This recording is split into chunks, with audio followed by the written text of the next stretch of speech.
شریعت کیو بنیادی اصولوں مز اخ اصول کہ لکن ہز زندگی گژھِ آسان ان بناون لوگ گژھن ڈفیکلٹی مز ان تراون کہن اس لیے فرموک یتنس یرید اللہ بکم اليسر کہ اللہ ہسا چھ یژھان کہ تہذ زندگی گژھِ آسان بنن تہ سۭتۍ گژھِ آسانی ہُنٛد معاملہ پیش یُن ولا یرید بکم العسر اللہ تو یہ نہیں چاہتا ہے کہ تمہارے ساتھ کوئی ڈیفیکلٹی پیش آئے یہ سو اخ فقہ اسلامیک اصول یمک التزام تمام فقہاو کورمت چھُکھ گرچہ یتنس یہ کت ون آمت روزن ہندس سلسلس مز یل ون آو ومن کان مریضا او علی سفر فعدۃ من ایام اخر کہ اگر ہسا تہ مز مریض آس یا سفرس مز آس سہ ہسا کر پتہ ماہ مبارک ختم گژھت پن مدت پن گنتی پور پتہ فرمومت ربی ذوالجلال کہ ایوری ٹائم ہمارا تو یہ قاعدہ ہے کہ تمہارے ساتھ آسانی ہو تم لوگ خام خواہ میں مشکلات کے اندر نہ پھنسے اس آیت کو لے کر اس اصول کو لے کر اگر آپ حضور صلی اللہ علیہ وسلم کی پوری سیرت دیکھیں گے اگر آپ اسلاف کی ریفرنسز کا مطالعہ کریں گے انہوں نے جو فقہ پر کام کیا ہے جس فقہ کو انہوں نے مرتب کیا ہوا ہے یہ چیز آپ کو وہاں پر جا بجا دیکھنے کو ملے گی ایوری ٹائم خیال رکھا گیا ہے کہ لوگوں کی زندگیوں کو آسان بنایا جائے اس لیے ہم کہتے ہیں کہ شریعت جو ہے یہ مہربان ہے ہم پر اللہ عز و جل جو ہیں یہ مہربان ہے ہم پر رسول اکرم صلی اللہ علیہ وسلم جو ہیں وہ مہربان ہے ہم پر بلکہ بعض دفعہ تو ایسے واقعات پیش آئے جہاں پر بندے کے اوپر حد جاری ہونے والی ہے بٹ ڈسپائٹ دیٹ حضور صلی اللہ علیہ وسلم کی آخر درجے تک یہ کوشش تھی کہیں پر کوئی معاملہ ایسا سامنے آ جائے کہ اس پر حد نہ لگے یہ حد سے بچے مشکات کے اندر میں روزوں کے سلسلے میں ہی ابھی پڑھ رہا تھا ایک بڑی پیاری حدیث ہے اور بخاری و مسلم کی متفقن علیہ حدیث ہے اور وہاں پر بھی اس کو جو روزے ہیں اس کے چیپٹر میں لایا گیا ہے ابو ہریرہ رضی اللہ تعالیٰ عنہ بیان کرتے ہیں کہ ایک پھر ہسے اس حضور صلی اللہ علیہ وسلم نش بید تو ایتھی اسناس مز ہسے اکھ شخص ہائے ام شخص ہسے ون کہ یا رسول صلی اللہ علیہ وسلم بہت گوس خراب میں تو مارا گیا تو حضور صلی اللہ علیہ وسلم نے فرمایا کیا معاملہ ہوا ہے تیری ساتھ ایسا کیوں کہہ رہے ہو تو اس شخص نے عرض کیا میں حض کور روزن ہندس حالتس مز پنی اہلیہ سۭتۍ ہم بستری چنانچہ آپ جانتے ہیں اس سے روزے جو ہیں وہ ٹوٹ جاتے ہیں تو اس پر حضور صلی اللہ علیہ وسلم نے فی الفور اس پر حد جاری نہیں کی اس پر کوئی فتویٰ صادر نہیں کیا اس پر غصہ بھی نہیں ہوئی یہ دیکھیے مہربانی کس سے کہتے ہیں فرمایا کیا تمہارے پاس کوئی غلام ہے جس کو آزاد کر سکو اس شخص نے عرض کیا نہیں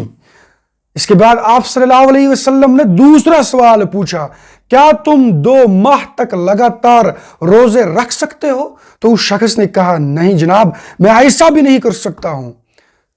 اس کے بعد تیسرا سوال حضور صلی اللہ علیہ وسلم اس شخص سے فرما رہے ہیں پوچھتے ہیں کیا تم 60 مسکینوں کو کھانا کھلا سکتے ہو اس پر اس شخص نے عرض کیا نہیں یا رسول اللہ صلی اللہ علیہ وسلم سٹل دین حضور صلی اللہ علیہ وسلم اس شخص سے کہتے آ جاؤ بھائی تم بیٹھو کچھ دیر کے لیے انتظار کرو اور اتنے میں ہی کھجوروں کا ایک ٹکڑا حضور صلی اللہ علیہ وسلم کی خدمت میں پیش کیا جاتا ہے حضور صلی اللہ علیہ وسلم تو مہربان تھے تو حضور صلی اللہ علیہ وسلم نے فرمایا یہ مسئلہ دریافت کرنے والا شخص کہاں گیا ذرا بھائی اس کو سامنے لاؤ اس شخص نے عرض کیا جناب میں حاضر ہوں اس پر حضور صلی اللہ علیہ وسلم نے فرمایا یہ لو اس سے صدقہ کرو یعنی وہ جو کھجور کا ٹوکرا ہے وہ اس شخص کو دے دیا سو دیٹ اس نے جو گناہ کا کام کیا ہے اس کا کفارہ ادا ہو سکے اس پر اس آدمی نے عرض کیا دیکھیں اللہ کے رسول صلی اللہ علیہ وسلم کیا میں اپنے سے زیادہ محتاج شخص پر صدقہ کروں یعنی یہ جو آپ صلی اللہ علیہ وسلم نے کھجور کا ٹوکرا دیا تو اس پر یہ شخص سوال پوچھتا ہے کیا میں اس سے اپنے سے زیادہ محتاج پر صدقہ کروں؟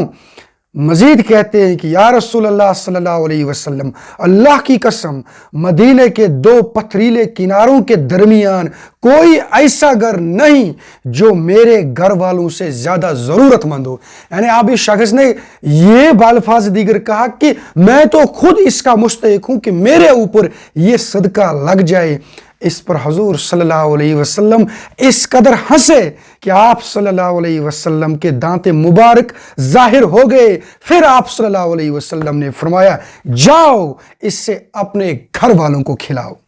This is the diversity. This is the vastness جو آپ کو حضور صلی اللہ علیہ وسلم کی لائی ہوئی شریعت میں دیکھنے کو ملے گی۔ اسی لیے یہاں پر فرما دیا گیا یرید اللہ بکم اليسر ولا یرید بکم العسر۔ یہ آج کی بات نہیں ہے جہاں پر آپ کو تنگ مزاج لوگ دیکھنے کو ملیں گے، جہاں پر آپ کے پاس یہ اختیار ہی نہیں ہے، اس حق کو آپ سے سلب کر دیا گیا ہے کہ آپ کوئی دوسری رائے اختیار کریں۔ ایک دوسری بات میرے ذہن میں آ گئی، دوسرا واقعہ ذہن میں آ گیا۔ ایک مرتبہ ایک شخص کو پکڑا گیا، چوتھی مرتبہ اس نے شراب پیا تھا۔ حضرت عمر فاروق رضی اللہ تعالیٰ عنہ جیسا جلیل القدر صحابی حضور صلی اللہ علیہ وسلم سے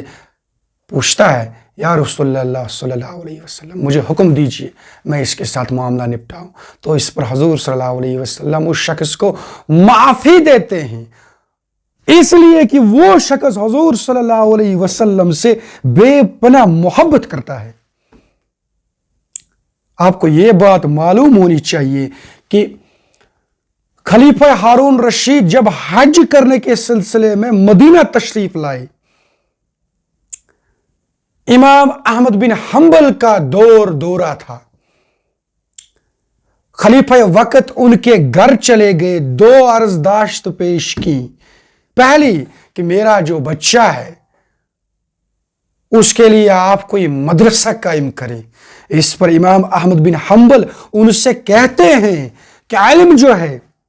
وہ طالب علم کے پاس خود نہیں جاتا ہے، بلکہ طالب علم کو علم کے پاس خود آنا چاہیے۔ دوسرا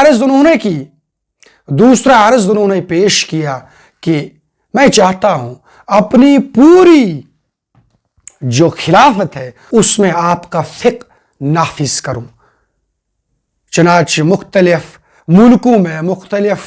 علاقوں میں ہمارے جو قاضی ہیں وہ مختلف فقہا سے استفادہ حاصل کرتے ہیں۔ میں چاہتا ہوں ایک یونیفارم کوڈ ہم امپلیمنٹ کریں اور آپ کی فقہ کو وہ استحقاق ہم دیں کہ اس سے ہم پوری رعایا کے اوپر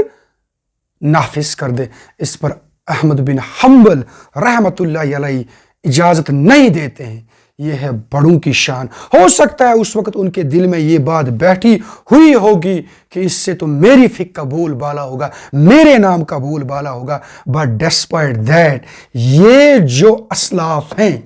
اس چیز کی اجازت نہیں دیتے ہیں۔ کجا کہ آج کے ہمارے مولوی صاحبان، مفتی صاحبان جو کسی کو حق ہی نہیں دیتے ہیں کہ ان سے کوئی مختلف رائے پیش کریں۔ اس لیے یہاں پر بالکل واضح ہو گیا، یہ ایک اصول ہے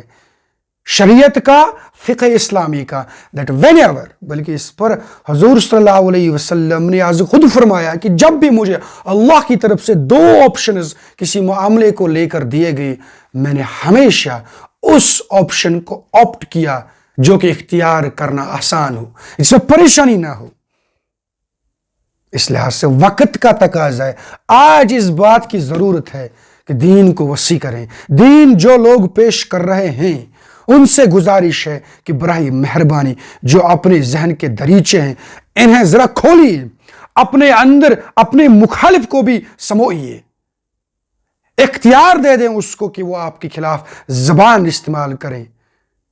وَلَا تَسْتَوِي الْحَسَنَةُ وَلَا السَّيِّئَةُ ادْفَعْ بِالَّتِي هِيَ أَحْسَنُ فَإِذَا الَّذِي بَيْنَكَ وَبَيْنَهُ عَدَاوَةٌ كَأَنَّهُ وَلِيٌّ حَمِيمٌ۔ پھر آپ دیکھ لیں گے جو آپ کے جانی دشمن ہوں گے، کٹر دشمن ہوں گے، وہ تو آپ کے ولی بنیں گے، یار بنیں گے، یار خاص بنیں گے۔ یہ کب ہوگا؟ یہ تب ہوگا جب ہم اپنے اندر وہ وسعت پیدا کریں گے. کس نے رائے اختیار کی یا آپ کی رائے کے خلاف جاتا ہے، آپ یہ نہ کہیں براہ راست کہ نہیں اس کی رائے غلط ہے میری صحیح ہے. آپ کہیں اس نے اپنے انداز سے سوچا ہوگا، شاید یہ اچھا سوچا ہوگا. یہ تھا اسلاف کا طریقہ. بائی دا وے حضور صلی اللہ علیہ وسلم کے پاس ایک مرتبہ کچھ بدوی لوگ آئے، عرض کیا یا رسول اللہ صلی اللہ علیہ وسلم اسے شاہ سا پہاڑن پیٹ بیابانن مز آسن پنن چاروئی ہے، ہمارے جو بیڑ بکریاں ہیں ان کے ساتھ ہوتے ہیں. تتیس آسن بعض اوقات آبچ قلت پتہ اس کن جائے دبس مز آب ملان سو دبک آب چون حض ٹھیک کن سہ ٹھیک کی. حضور صلی اللہ علیہ وسلم نے جو جواب دیا وہ تو ہمارے لیے آج تک اصول بنا بیٹھا ہے اور قیامت کی صبح تک اصول بنا بیٹھے گا. حضور صلی اللہ علیہ وسلم نے ون لائن جواب دیا کہ زیادہ پانی جو ہوتا ہے، ماؤن کثیر جو ہوتا ہے، وہ گندا نہیں ہوتا ہے. وقت گزرتا گیا، اس حدیث پر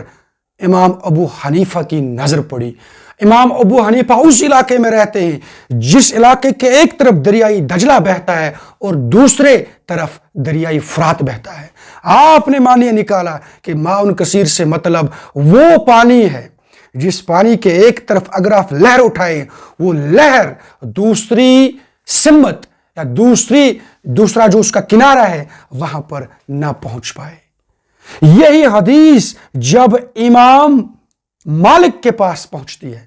تو وہ اس کا مطلب کچھ ایسے نکالتے ہیں کہ آپ کے پاس اگر گھر میں 2 بڑے کٹورے ہیں پانی کے تو یہ ماؤن کثیر ہے. انہوں نے اس لیے اس کا مطلب اس طرح پیش کر دیا کیونکہ وہ اس علاقے میں رہتے تھے جہاں پر پانی کی فراوانی امام ابو حنیفہ رحمۃ اللہ علیہ کے علاقے کی طرح نہیں تھی.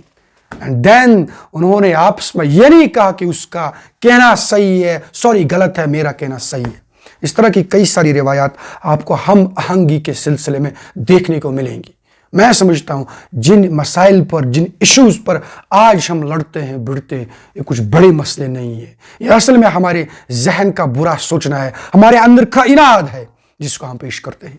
ادروائز یو کوڈ سے اللہ عز و جل کیا کہتے ہیں کہ میرے بندو میں تمہارے ساتھ آسانی کا معاملہ کرنا چاہتا ہوں. یرید اللہ بکم اليسر، میں تمہارے ساتھ کوئی ڈیفیکلٹی کا معاملہ نہیں کرنا چاہتا ہوں. ولا یرید بکم العسر. السلام علیکم ورحمۃ اللہ.